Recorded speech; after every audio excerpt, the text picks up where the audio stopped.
আজকে মনটা ভালো নাই, তাই আইয়ে পড়লাম নীলিমা পয়েন্টে। শুনলাম নীলিমা পয়েন্ট নাকি বিনা টাকায় নীরবতা বিক্রি করে।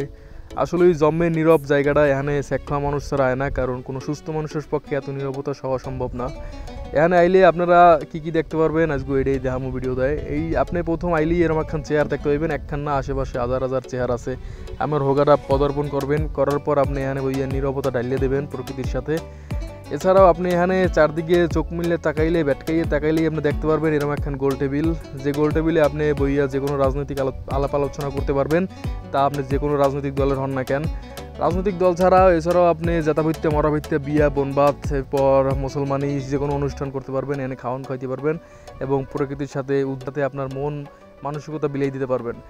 মূলত এই জায়গার যে ভিউটা, এই ভিউটার কারণেই হয়তো নীলিমা পয়েন্টের নাম রাখা হয়েছে। এই ভিউটার কারণেই হয়তো এই জায়গাটা এতটা সুন্দর। এরপর সামনে আপনি দেখতে পারবেন একটু তাকাইলে এরকম বড় বড় হাট থোয়া, কোন মরা মানুষের জানি হাট বান্দাই থুই দিছে। আমি মনে করি শাহজাহানের হাট হইতে পারে সম্ভবত। তারা এরকম অনেক ব্লগ দেখতে পারবেন যেগুলো বৈশা বৈশা আপনি সেলফি এরকম লেডিস পোস্ট দিয়ে ছবি তুলতে পারবেন। এর চেয়ে বেশি আর আপনাকে দেখানো সম্ভব না, কারণ হচ্ছে কি এরপর আপনারা আইয়ে সব দেখেন। আর এত দূর আড়া সম্ভব না, আমার ঠ্যাঙ্গে অত জোর নাই এত আড়াআড়ি করার।